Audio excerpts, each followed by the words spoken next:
What's going on, people? Welcome to another episode of Ade Gman. We're going to get straight to it because this will be, without doubt, the busiest episode we've ever done because news keeps on flowing in. Man. Like, the stories aren't stopping. I think maybe because of the WBC convention, everyone sort of having a jolly in Bangkok, Thailand, and Mauricio Suleiman just talking. Yeah, you say having a jolly. No one's having a bigger jolly than he is. Yeah. Some of the stuff, oh boy. Yeah, we'll get to it. We'll get to it. Let's go back to Saturday. Feels like a long time ago now, but let's go to Saturday. Where should we go to? Should we go to Derby for Fraser Clark, Jimmy TKV, or should we start with Ben Whittaker? Let's start with Ben because it ended like that. Yeah. What did you make of it all? Be honest. Look, it was great in terms of PR. That's what I will say. I had a feeling when I saw that was his name Gavassi or something like that. When I looked at his record, I was thinking, okay, there's a reason we haven't heard of this guy. And I thought it was the Anthony Yard kind of strategy. Find someone with a decent record on paper, but is not formidable at all. You get a highlight reel knockout, and of course, everyone's talking about it. We're all talking about it. It's very interesting that you said the Anthony Yard strategy because Anthony Yard hasn't blown those type of opponents away. That's the interesting thing. That's the interesting thing. So I agree with you. Ultimately, look, he was fighting. I hate to be rude to fighters, but ultimately it was a jobber. Oh, yeah. It was an embarrassing opponent. But he got rid of him like it was an embarrassing opponent, which is, I think, the new difference under Andy Lee maybe. Whereas before, he would have showboated around for 5 rounds. Yep. He decided, no, I'm just going to get rid of this kid. And you know what he would have done? He would have showboated. He would have made himself tired. He would have dragged him the distance or late, and people would be saying, really? Really? Whereas under Andy Lee is proper. He's crunk to a T. Yeah. Go in there, get rid of him. Yeah. Don't waste time. Don't mess around. Go in there, get rid of him. Yeah. Eddie must love it. I mean, for your matchroom debut, for that highlight reel knockout. And you know what's interesting about a highlight reel knockout like that is, yes, we hardcore boxing fans would dig a bit deeper and look at Benjamin Gavassi's record and realize that he's rubbish. Yeah. Casual fans don't care. No. I've spoken to so many people like, oh my God, that Ben Whittaker kid, Jesus Christ. And I've realized our opinion is very, very small when you're trying to grow a superstar. Because ultimately, those that are going to fill arenas and stadiums, 90% of them are kind of people that dip their toes in and out of boxing and don't necessarily understand what goes on behind the scenes in terms of matchmaking and who's fighting who. So they'll just look at Benjamin Gavassi and think, oh, he's 19-1. Exactly. Yeah. And he's had a few knockouts. They'll look at the record and they'll look at what Ben Whittaker did and think, well, hang on, he's only lost once and he did that. Amazing. And the highlight reel knockout. Andre Berto even tweeted it. And obviously, a big name in American boxing. It was like, wow, or something along those lines. And I was thinking, this is crazy. Like, this Ben Whittaker thing is now transcended over to American fight fans and fighters that like him. You've people like David Benavidez was mentioning him as well, I think even before the fight. So you're talking about a guy he hasn't even fought for a British title yet, but the champions are even mentioning him, are talking about him if nothing else. So Ben Whittaker, he is getting out there. He is known.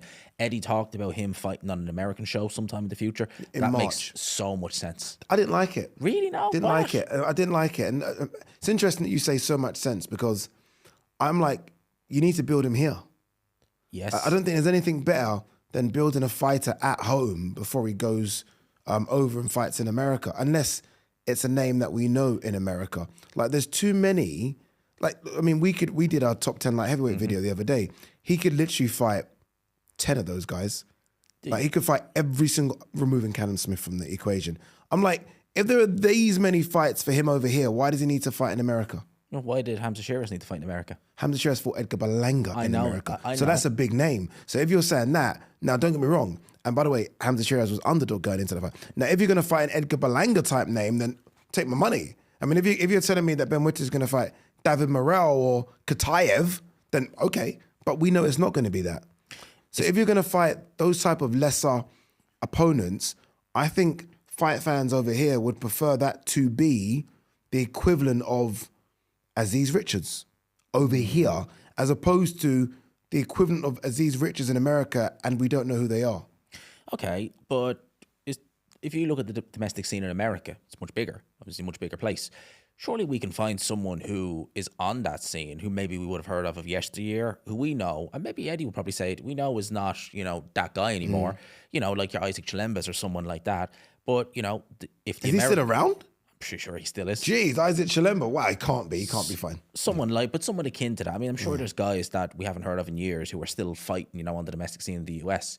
if the US market, the people like Andre Berto are mentioning him, I'm sure Eddie wants to, strike while the iron's hot, have him on a Boots undercard, have him on if we can get Boots Virgil, have him there so the UK fans would tune in for him. And the US audience, he would take to the US like a duck to water. The fans would love him. That showboaty style. Yeah, they'd love that, which we don't see anymore. Exactly. It's interesting, actually, because you're right. I think fans in the US would love him, but the style that they would love, we actually don't really see as much anymore. I think there's almost an amalgamation of both styles that we need to see, i.e. Prince Nassim Hamed, where you get the showboating, but you also get what we saw on Saturday, the knockout power.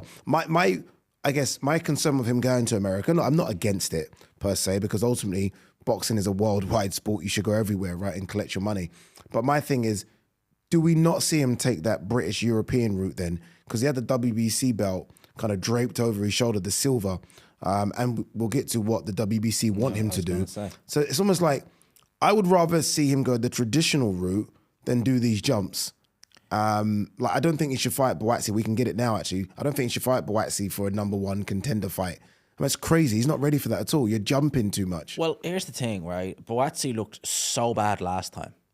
I would see that fight as being 50-50. No. I really know. Man, have you actually gone back and watched the Zach Parker fight? He was horrendous in that fight. He lost it. He was horrendous. He was horrific in it. So do you think Matchroom would do that fight? The only reason why I don't think they do it is because it puts him in line to fight for a world title. Yeah. And I think that you would look at that fight and you would think, do you know what? If it was ordered by, say, the board or something like that, or if say, Turkey wanted it, Matchroom Queensbury 5v5, something like that, they'd probably do it. So it doesn't implicate you're going to do something next. Exactly. But I think that Eddie and Matchroom probably know with Ben, we need another year, 18 months. We could fight Joshua Buatsi. We'd be happy to do it. We'd be confident we'd win. I'd probably take him to win at this stage. He looked so bad.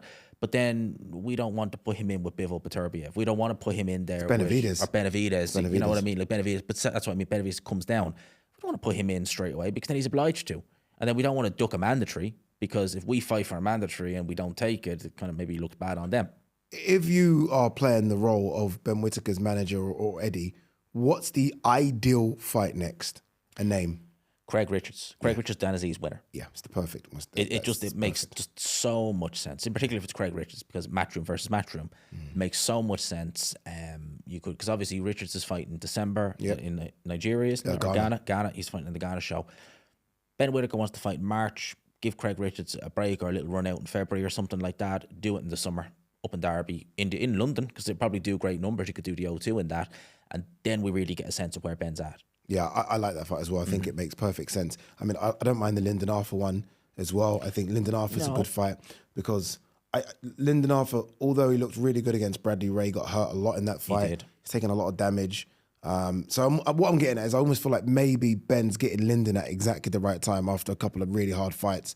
The Anthony Yard fight was hard for him. This one was hard for him. And I just feel like Ben's freshness, like what Ben is in this division, he's very fresh. He is, isn't he? He's very, very fresh. A bit like Ezra Taylor. They've taken no damage. They're fresh. Well, a lot of the fighters around them, Yard now, even to an extent, Callum Smith, I'm not trying to say Ben's better than that. Obviously, he's not. Buatsi, Aziz, Richards, they've taken a lot of damage, a lot of wear and tear on all of their bodies. Well, they're all mid-30s. I was going to say, I don't want to sound disrespectful, but they are kind of the old guard. They're all in their mid-30s. They've all, still have a lot in the tank, but a lot of them have had damage in fights. So they're not going to be as well preserved as a Ben Whittaker, who the hardest fight he had was the first Liam Cameron fight. We didn't really take damage in it. No. nothing. If the tumble over the ring was I think he took more damage from his ego. Yes. Than his body. That ego was well and truly damaged. Yeah, but look, well done to Ben. He did what he did, and we move on. All right, there was undercard fights, but because of time, guys, we've got to move on very quickly. I do want to talk about Fraser Clark, Jimmy TKV, and I feel like I want to spend a few minutes talking about that British heavyweight title fight on BBC. I didn't really necessarily watch the production, so this is not about the BBC. It's more specifically about that fight. Didn't expect that. No, neither did I. Didn't expect that. I did watch the fight. Production was brilliant. The BBC, Was it? Got to give them credit for that. Yeah, massive, very good.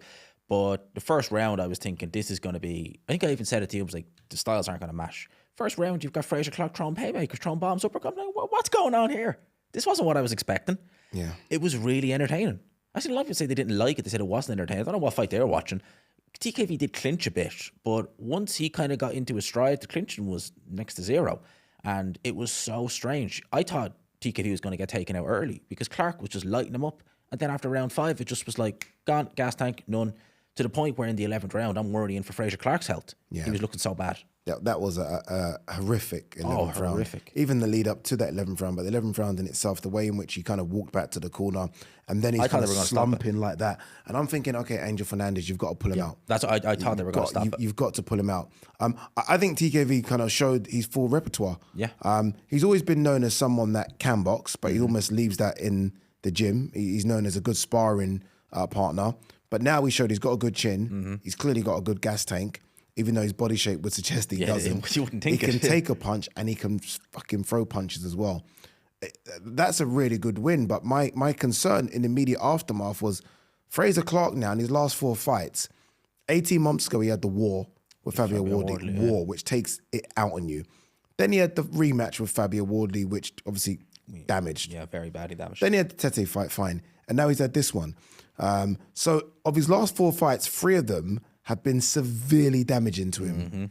And there's no longevity in this style of fighting. Nope. None. And he had a tough amateur career as well. You have to remember that. He was stopped a few times. So it's not like you're talking about a preserved fighter who's just had 3 wars. You're going back a decade of his hard amateur fights. So I really don't know. And he's not a spring chicken. No, he's not. He's 34 years old. Even for a heavyweight, that's not old, but a heavyweight wear and tear. Yeah, I really don't know. I think that he probably need to look at his whole style completely, try and change it up and be a bit more conservative in defense. That's the only thing he can do. Yeah, I almost feel like because he's obviously a bit of a big lump. Yeah. I feel like he tries to use that as his driving force to get through fights. My issue with that is they're all fucking big lumps. Yeah, they're all big lumps. They're all big lumps. It's quite clear that your gas tank can't handle all that lump. He's 270. And he doesn't look, completely out of shape or anything like that, but 270 trying to fight a very fast-paced fight. We can't all be like a prime Terrell Miller. We all know why. It's going to take it out of you. So I think that he needs to... Look, he was a good amateur. I'm sure there's good boxing there. I mean, people like Joe Joyce who are big lumps can box when they want to. I'm sure he has it in him. I'm not sure. I don't like to dig out trainers because ultimately you're only as good as your fighter, right? I mean, yes, some are very good, but you can't turn water into wine. You can only work with what you've got to work with. But Angel Fernandez, I'm listening thinking... everyone will critique someone like a Tunde Ajayi, right? Yes. I've seen Angel Fernandez now with React Paul, AJ, Fraser Clark. I mean, he's getting good talent here. He's getting good athletes. Yeah. He's getting Olympic bronze medalist, Olympic gold medalist, and React Paul is an athlete. And I haven't seen anything. No, neither have I. I've just seen I've seen fighters almost look, genuinely I've seen them regress. Yeah. They've looked good with one trainer. They've gone to Angel Fernandez, first fight or two, they're all right. And then it's like, well, nothing else. So, no, needs to have a look I think he needs to look at everything. And I honestly, Lisa, and if he was younger, if this was Fraser Clark and he was 29, I'd say you need to take a year out. Like I was actually surprised how quick he came back from the Wardley, the damaging second fight. He was back before Wardley. Yes. So I was like, take longer out. But I think he's almost being rushed because of his age. Yeah. But you can, if you do it right, you can go on into your 38, 39, 40. I mean, it can happen as a heavyweight. But he's got to look at everything. As you say, he's an Olympic bronze medalist. Yeah. I mean, he's a good fighter. He's an ABA champion. He's a good fighter. He's a good fighter. Box.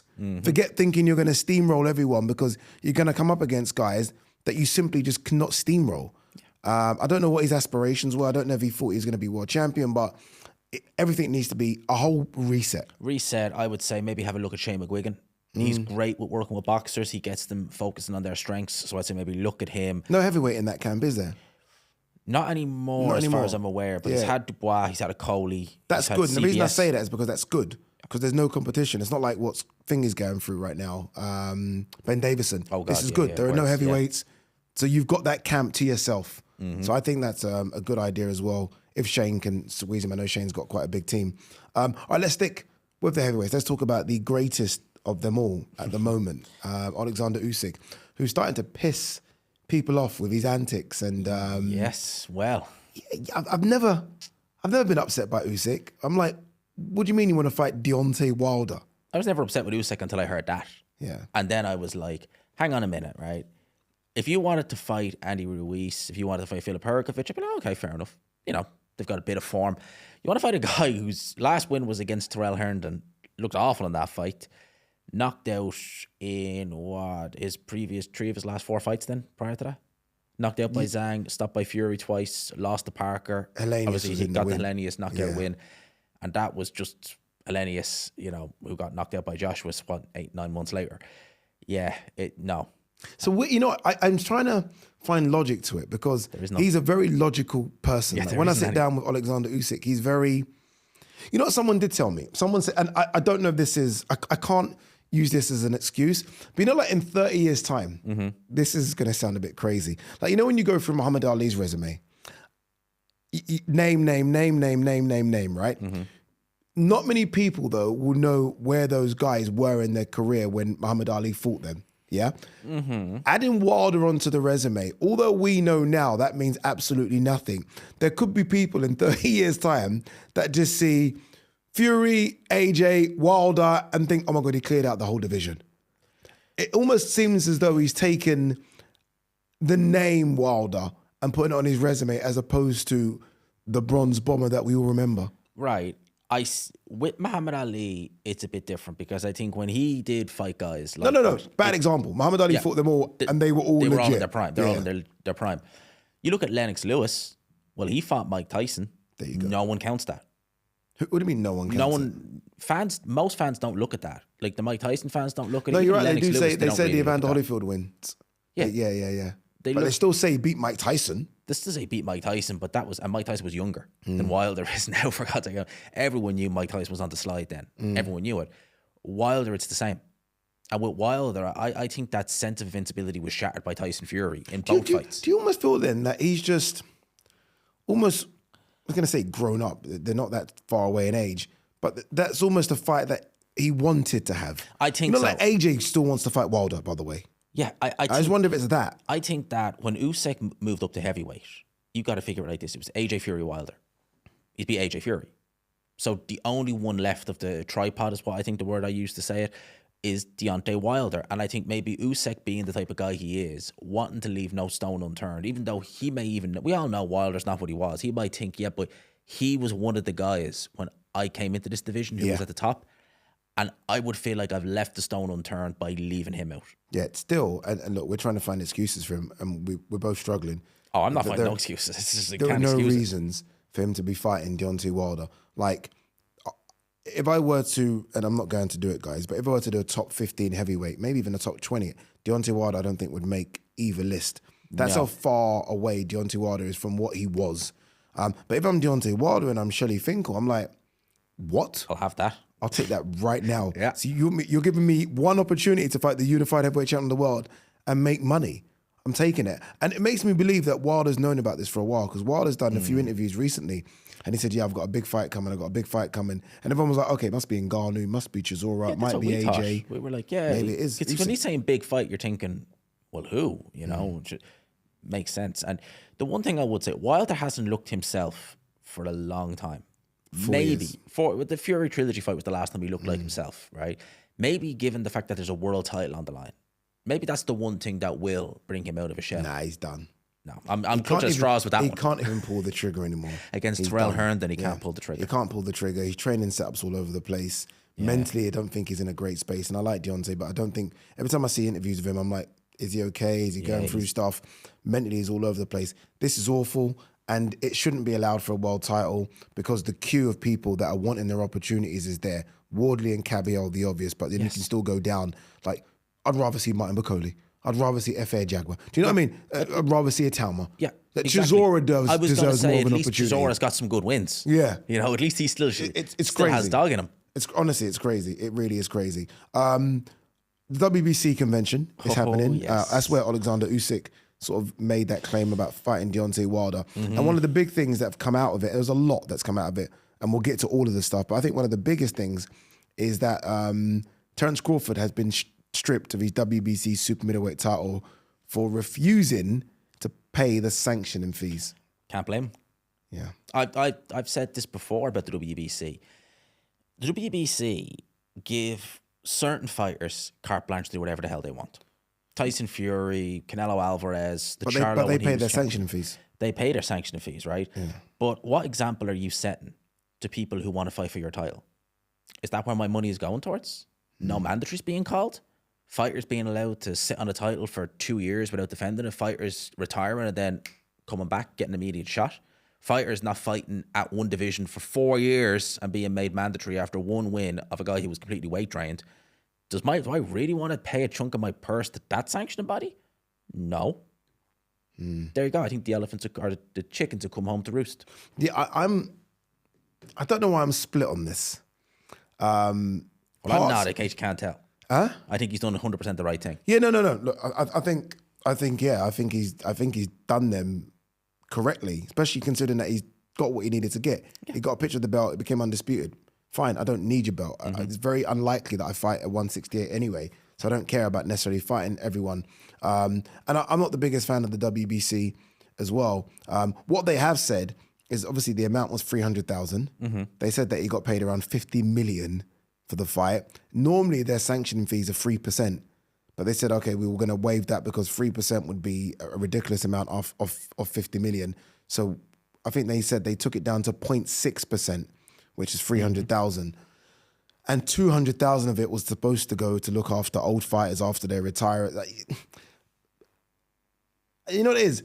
I just think there has to be a wider discussion about sanctioning fees. He had to chuck that in there, didn't he? Yeah, he chucked all that in there. You had to chuck that little bit in there, you know. Oh, by the way, because the money is going to... Yeah, you had to chuck that in, Solomon. Yeah. So are you just not a fan of sanctioning fees? Should they all be scrapped then? They make money. How else are they going to make money? That's what I don't know. How do these organizations make money? Like, if sanctioning fees, are they really that big of a deal? Are they really? Because if they're doing... They have many shows a year. If they've got backers and stuff like that, do they need these extra sanction fees? I don't think so. If they've got promoters working with them and, you know, if the promoters are splitting the bill for the referees and stuff like that, are the sanctioning bodies... Because essentially, what are they doing? All they're doing is bringing their belt. Yeah, okay. So how do they generate money then? How if you are IBF, if you are one of those sanctioning bodies, how do you generate money? Surely it can't all be from sanctioning fees. What else can it be from? They're not going to get a portion of the gate. They're not going to get a portion of the broadcast revenue. Yeah. The only money they do make is from fighters paying for the privilege of wearing the green and gold. And yeah, but if you think about it, how many actual, every month really, how many fights are actually WBC sanctioned bouts? Because you're talking grassroots in Britain, no WBC titles on the line. You're talking grassroots in America, very seldom is there WBC. But where they make their money from is the big ones. So where they make their money from is the Canelos fighting, the Furies fighting, the Usyks fighting, the Crawfords fighting, Ryan Garcia's, Devin Haney's. That's where they really make their money. I don't know. I think there's just a wider conversation about sanctioning fees, about belts in boxing. Yeah. I mean, like, if you think of it like this, we still will perceive Terence Crawford. I mean, Canelo fought William Skull just to make that fight undisputed. He didn't need to do that. No one cared if it was undisputed or not. We're thinking the two best. Oleksandr Usyk going into the Fury rematch vacated his IBF title. No one cared. We were like, we know you're the best. The belts are just there. Think about when Manny Pacquiao fought Ricky Hatton, there was no world title. There was the IBO. But, like, you know, we don't really count that. If it's a big enough fight, we don't need a belt. The belt is just extra. I'm surprised that the WBC have messed this up anyway by allowing Crawford to wear the belt, take the photo, become undisputed, and then saying, I don't care. Like, surely there has to be something in a contract, if I was them, whereby the so-called 50 million that gets siphoned to Terence Crawford, the percentage has already come out before it gets to Crawford. Like, do you know what I mean? Yeah, like, before Turkey's paid Crawford 50 million, he's already taken the 300,000 out to give to the WBC. I think they've made a massive mistake. Yeah, the deductions are already done before the fighter is paid. That would make more sense, but I think you'll have fighters who will be, you know, absolutely disputing. Yeah, I do think there needs to be a whole discussion about the WBC and what they do, and even this WBC convention that's going on right now. I think some of the decisions they've made, I just find ridiculous. Like, by the way, I don't mind the Hamza Shirez fighting Christian Mbili for the vacant title. That's a good one. Well, I do actually. I do. I tell you why, right? Because Hamza Shirez, no problem with him getting a high ranking. He beat Edgar Berlanga, great fight, underdog, all that, right? But why should Christian Mbili, who drew with Lester Martinez, have jump in for the title shot and Lester Martinez has to wait as a mandatory? That to me, so who gets the shot then? Order a rematch. So who does Hamza Shirez fight in the meantime? He can have an interim fight in the meantime. So is that what you want? Interim title fights? I'd rather at least have a fight. Which you would want Hamza Shirez to have an interim title fight, so he becomes the WBC interim super middleweight champion. Lester Martinez fights Christian Embi, and then the winners fight each other. Yeah, exactly. And I thought Lester Martinez won that fight. I think the majority of onlookers thought Lester Martinez was hard done, but I think one of the judges did score it for him and the other two had it a draw, right? So the perception of that fight is you won it. So the guy... Hasn't Lester Martinez, though, been promised the winner? Yeah, but would you not want the immediate crack? Would you not feel hard done by the hang on a minute, we drew and most people think I won, but you're jumping the queue and getting the shot ahead of me? I don't know if Mbili's jumping the queue if Fishel scored a draw. This is my point. Mbili is ranked higher than Lester Martinez. Well, why doesn't Hamza Shirez just step aside? I mean, one fight at 168 pounds to getting a world title shot. So why don't they just order Martinez versus Mbili rematch for the world title, for the vacant title, where Hamza Shirez meets the winner? Because it's just not the bigger fight. It. You know how this works.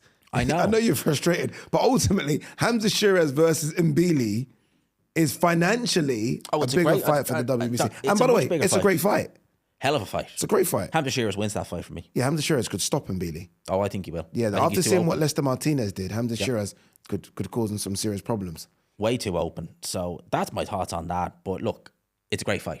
Lester Martinez be interested against Hamza. Yeah, I like that. Be interesting. Yeah, Lester Martinez. Yeah, because he's very much like the Carlos Adames type build. Yeah. He's quite similar to that as well. And obviously throws with mean intentions. Conor Benn being ranked number 1. No, mandatory. What are the WBC doing? Look, Conor, you're my boy. I love you. This isn't against you, all right? This isn't against you.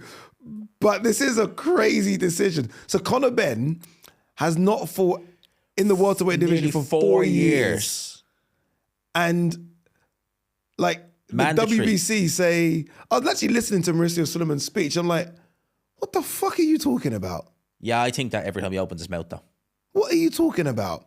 Like I'm not joking, if I'm a welterweight worth my salt and I've been fighting for the WBC, so the international belt, silver belt. I'm like, 1 second, what? Yes. So I've been fighting in this division for 4 years, hard fights against guys that no one knows and doing my rounds as I'm supposed to do because I'm trying to get there. I'm trying to make it fair. But you're saying Conor Benn's jumped me because he's done what exactly? He's fought a weight-drained middleweight who clearly has health issues and he hasn't fought at that division for 4 years. And all of a sudden now he gets a crack at the winner, Ryan Garcia versus Mario Barros. You know. By the way, I mean, as much as we're upset about Conor, how's Ryan even got a shot? That's great.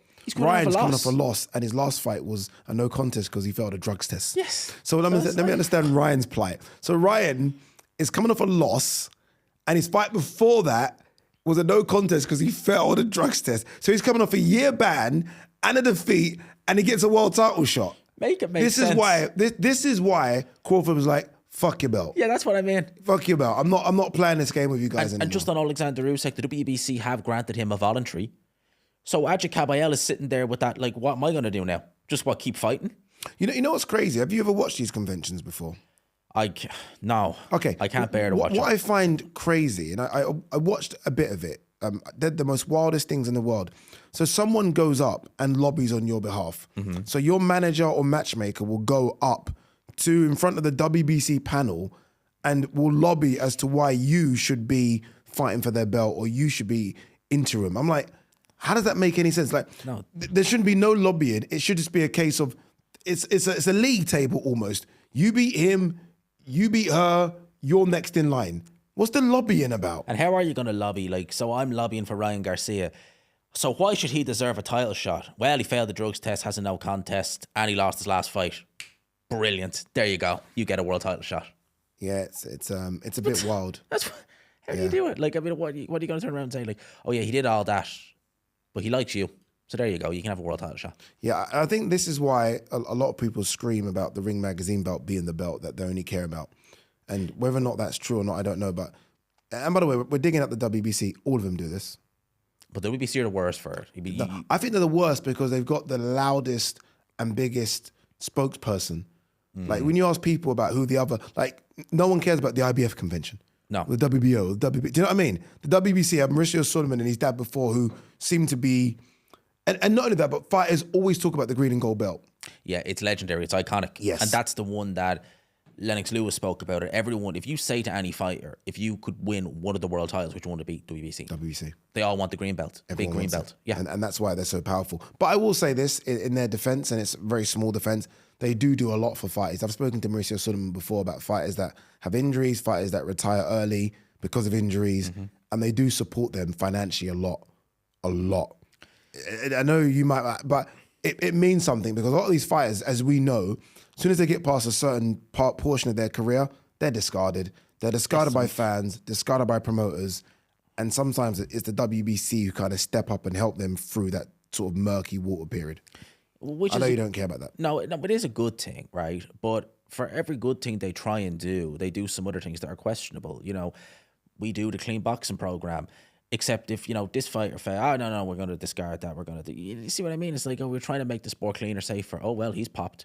But there's a reason. Yeah. Okay, brilliant. Well done. So, yeah, your clean boxing program, dude, not so clean. Dude, you're correct. I mean, and not only that, but then they award or reward people who failed drugs tests. Do you know what I mean?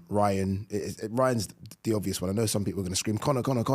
But at least Conor, in a sense, cleared himself. Ryan's failed a drugs test. Yeah, Ryan served a ban. A year ban, and all of a sudden he lost his last fight in a stinker. And what do we do? And give him another world title shot because it was awful. It doesn't matter too much. I'll tell you what else is very awful. Katie Taylor versus Ronda Rousey. Oh, mate. I seen people tweeting about this and I was thinking, they're trolling. Because me and you have watched MMA. We know Ronda Rousey. I remember her fight with Amanda Nunes. I remember it well. If anyone has ever seen, people you say, Conor McGregor's a terrible boxer. Mate, Conor McGregor looks pound for pound in shadow boxing and on the bag compared to what Ronda Rousey looked like. Yeah. It was painful. And it's so bad. It doesn't even make sense, like, how this is a big fight financially. Like, you know, sometimes I scratch my head like, who wants to see this? I mean, don't get me wrong, as a fight fan, I'd watch it. I'd watch two people fall and have a pub fighting right now. But Ronda Rousey and that fight you mentioned against Amanda Nunes was 2016. I remember it well. Yeah. She got lit up in about a minute. First round, yeah. Yeah, lit. It wasn't even competitive. It was embarrassing. Prior to that, fight before that was against Holly Holm a couple of years before that because she took some time out. It was only a year. It was in Australia. Yeah, it was only. And she got lit up in that as well. So two boxers lit her up. Two strikers lit her up. And the idea is, well, someone came with the logic of, okay, let's put Ronda Rousey in with arguably the greatest female fighter of all time who still can fight. Mm-hmm. And it's coming off the back of a great win, probably one of her best performances of her career, and is all aggression, has seen it a million times, and will light Ronda Rousey up like a Christmas tree. And Katie doesn't normally get stoppages, but she'll stop Ronda Rousey like that. And you know what? There's a part of me that's like, look, Katie's had at least what feels like 7 back-to-back tough fights. Like, it's been brutal, it's been bruising. So there's a part of me that's like, well, if someone's going to pay you 7 figures to beat up Ronda Rousey, take it. I have nothing. This isn't against Katie because I think Katie's the most lovable fighter we've ever known. Phenomenal. Yeah. You know, she was on a talk show back in Ireland last week, and I had a glance. I never realized this, right? Katie Taylor, because women's boxing only came to the Olympics in 2012. She was at a final of a tournament. I forget which one it was. Might have been Worlds or Europeans, right? And they basically told her, depending on how you perform, will decide if women's boxing goes to the Olympics or not. Yeah, they were there, and if she didn't perform well, because they didn't want women's boxing to look like it was crap at the Olympics. So let's see how you look. And because she's incredible, that's why the Olympic boxing thing became a thing. That's why when people talk about her being the GOAT, it's things like that for me. It literally and look, is. Clarissa's, you know, professional accolade and amateur accolade is probably now supersedes Katie, but there's more to Katie than that. Yeah, Katie is literally like the Sky Nicholsons, the Ellie Scottneys, those fighters. We wouldn't have them if it wasn't for Katie Taylor. Yeah. She inspired them. Not only did she inspire them, she gave them platforms to fight on. Yeah. To the point where they're now, obviously, Sky is with Matchroom, Ellie is on Netflix. Yeah. No Katie Taylor, we don't have that. No Clarissa Shields. And to add to that point, even bigger than that, fuck me, she can fight. Oh yeah, hell yeah. Forget all that stuff. Do you know what I mean? Dude, it's frightening. It's frightening. Like a Katie Taylor fight is more value for money right now than 99.9% of male fighters because you know exactly what you're going to get. Oh yeah, you know Katie is going to leave it all in the ring. It's going to be entertaining. I think it was Adam Cattrall who said that this is how one-sided her against Rousey is that he would actually look at Jake Paul versus Anthony Joshua and say, do you know what? Jake's got a more feasible chance than Ronda does against Katie. Yeah, I'm surprised that, and obviously America's got these states that are just so wild, but they're talking about Vegas, so that's Nevada, which is notoriously quite strict. Not strict as New York State Athletic Commission, but quite strict. Mm-hmm.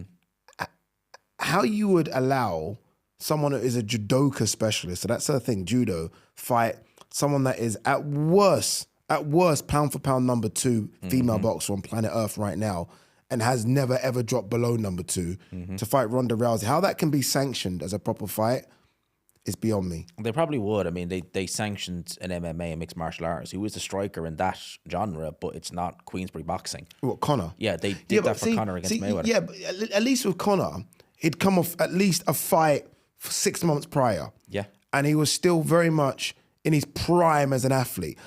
I think Conor had an amateur boxing, he had a couple of fights. Yeah, he had a couple of amateur So I fights. can understand how you would sanction an MMA guy who's winning, double champ at the time, to fight Floyd. It's a bit, I know what you mean. Yeah, yeah. But to have someone that for the last several years has been doing fake wrestling, Yeah. to fight Katie. And not doing it good either. And not doing it good to the point where she's been, no more discarded. To fight Katie is beyond me. But again, it is what it is. This is the wild, wild west of sports. I can't begrudge Katie that big payday.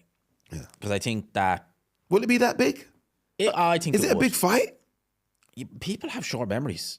I think people genuinely have short memories, and just hearing the name Ronda Rousey going into a sport like boxing, I think that they'd be very heavy on the pre-Holly Holmes Ronda Rousey, where she was submitting people in, 20, 30 seconds, this, that, and the other. So you think people... Very heavy on so that. they're going to have to play clips of her from 10 years ago? Basically, yeah.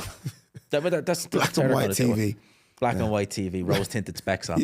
Rose-tinted specs on. There was a time, though, and maybe you are correct, there was a time when she was, and I think people need to understand this, she was a bigger star than Conor McGregor. Yep. There was a time when Ronda Rousey literally was a phenom of a star. She was enormous. I only really got into MMA, kind of more so from John Jones DC fights. I knew who Ronda Rousey was. Yeah. Like, I knew Ronda Rousey, she's the girl from MMA, she's the girl from UFC.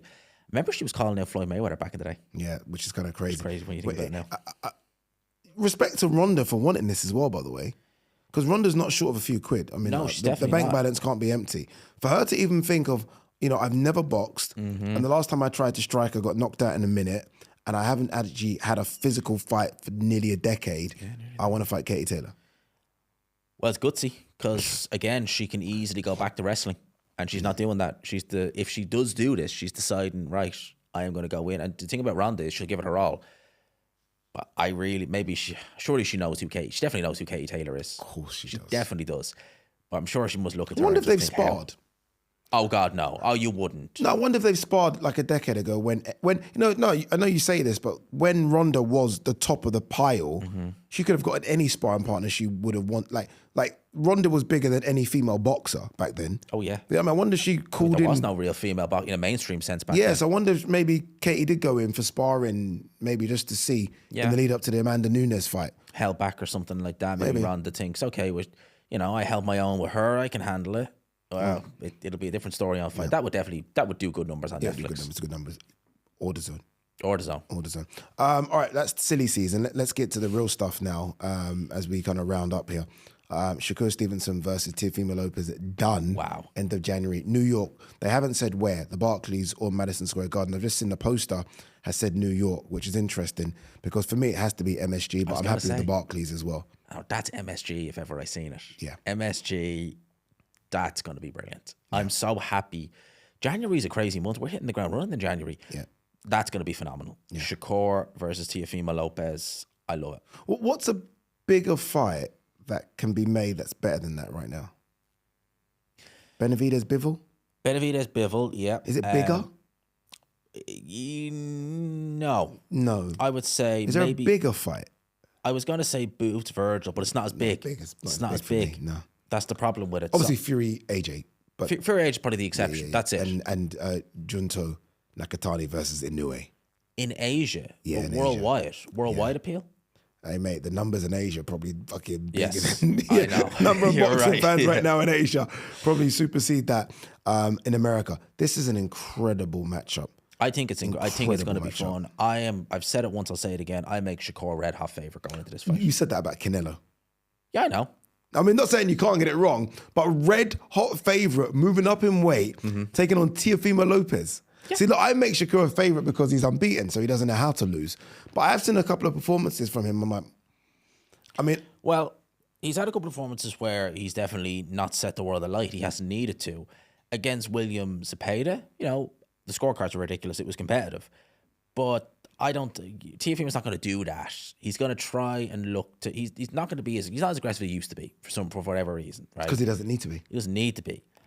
And I think that he may have forgotten how to be properly aggressive. Whenever he's fought a mover, when he fights guys like Josh Taylor, mid to close range, perfect. When he fights guys like Barbosa Jr., trying to box with him, but they can't, perfect. When he fights movers, right, the guys like, what's his name?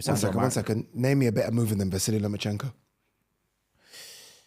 No, I'm not talking about that kind of move. Well, you can't name. One second. One second. So you said movers. I've just named you arguably the best mover of the 21st century, who he beat, and now you're saying not that type of mover. Well, what I mean is Loma is a mover in a sense of in and out movement, using his feet to pressure you. But I'm talking about an actual boxer who's just going to use movement, who's just going to put you on the end of a jab. Sandor Martin, he was dropped in that fight. All right, he didn't look good at all in that fight. Yeah. What was that guy's name? Jermaine Ortiz, was it? I thought he lost that fight, right? He's now fighting a phenomenal mover who's a slickster, a southpaw, has a little bit of pop there. I can't see him winning this fight. Who's fought the better opposition? There's no about it. There's no about it. No, it is. No, you're right. It's Lopez. Josh Taylor, Loma, yeah. Yeah. I think because you bear in mind, Shakur's gone through the weights. He's done well. He's gone through the weights. My thing with Shakur is size. I know people have been sharing this kind of video of them. I've been around both of them. Yeah, no, he's... I've been around, I've been that close to both. Like, Tio's, considerably bigger than Shakur Stevenson. Yeah. I mean, Shakur Stevenson started as a featherweight. I was going to say, yeah, he's... Featherweight, super feather. No, feather. He was 126. 126 pounds. He was going to fight Josh Warrington. Yeah. He was going to fight Josh. So one's wanting to go to 147 and has called out Boots and has called out Devon at 147. One was comfortable at 135. I do make Shakur a favourite, but this ain't going to be easy. This ain't like when Devon stepped up to fight Regis Prograis at 140. Tio is without doubt the best 140 pounder for me. Yeah. For me, he's better than Matias, he's better than Puello, he's better than them all. Yeah, I don't disagree with you on that. That's because all the other guys... You know how easy he made Barboza look? Considering that Barboza had beaten Ramirez comfortably, and then he came and beat Jack Catterall comfortably. Comfortably beat Jack. No, it was fairly comfortable. Beat him. It was fairly comfortable.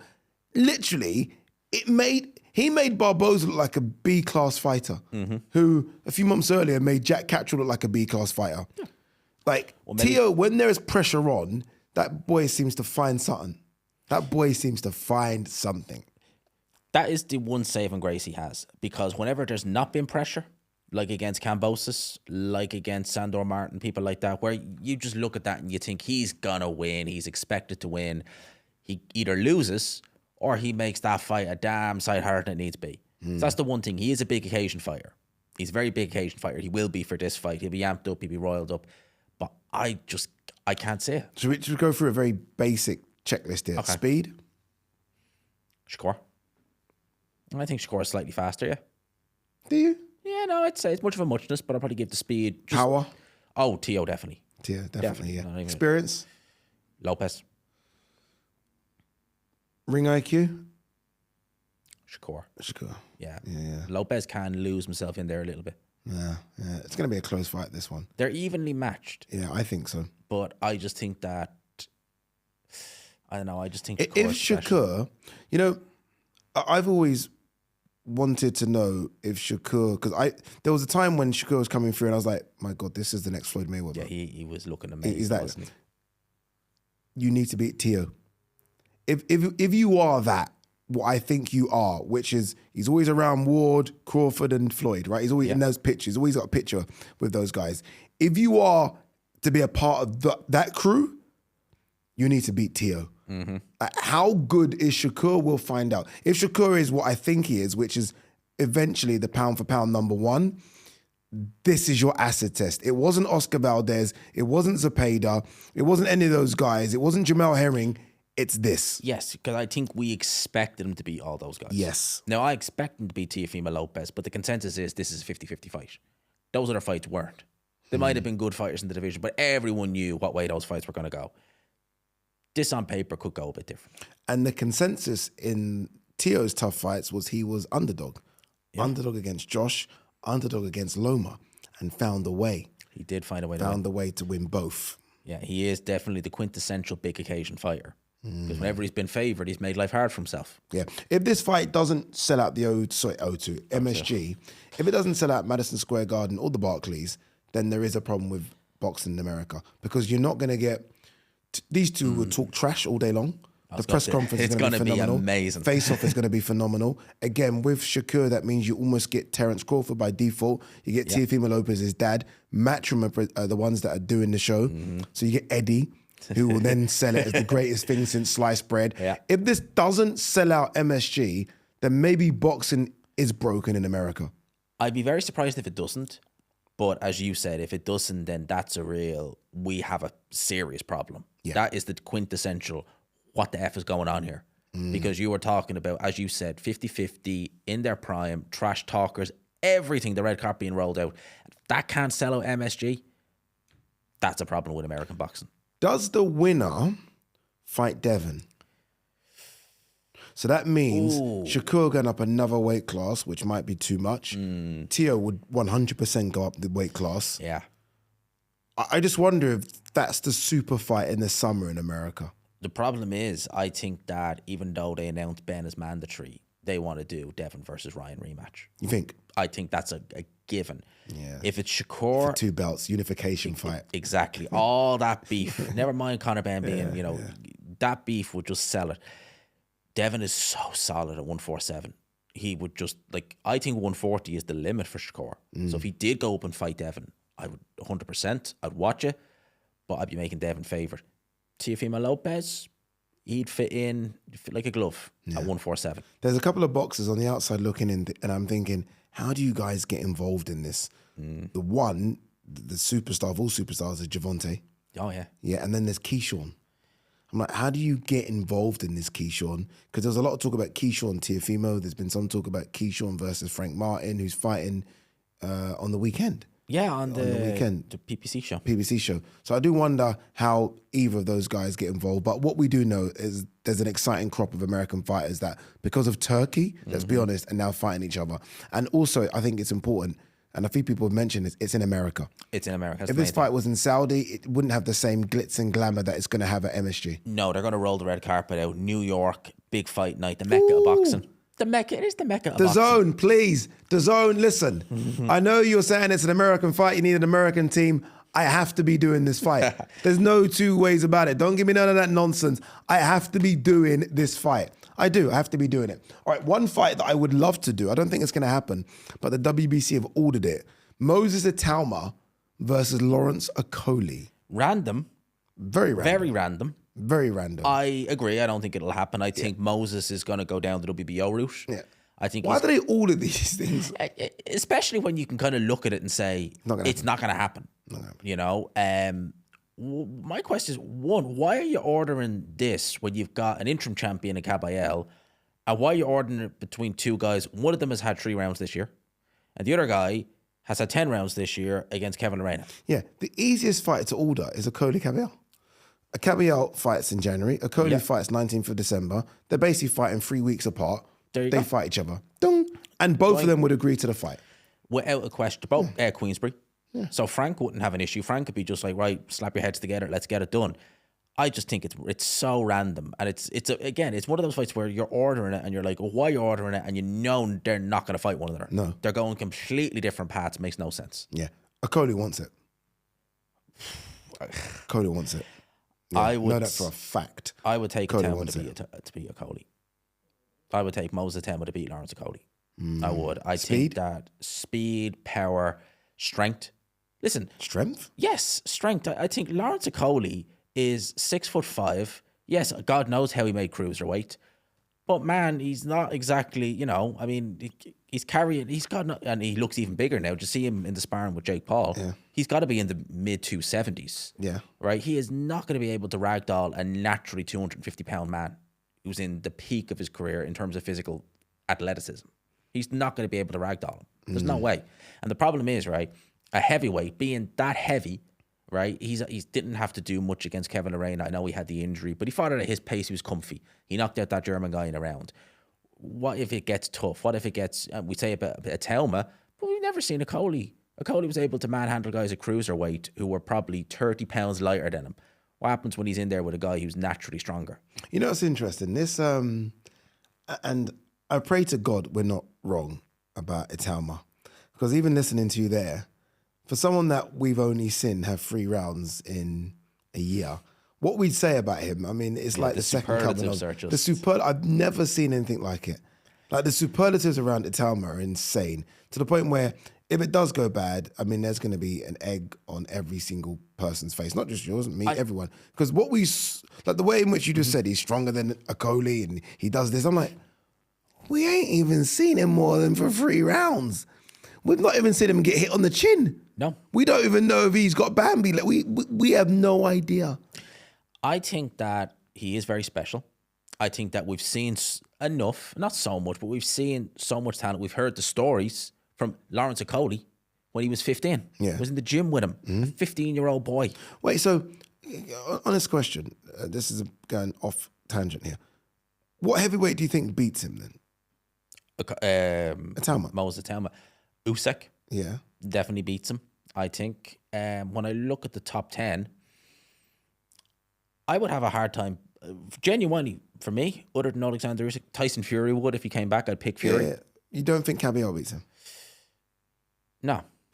You know. So you think he's the second best? So in terms of fighters, so Fury's retired.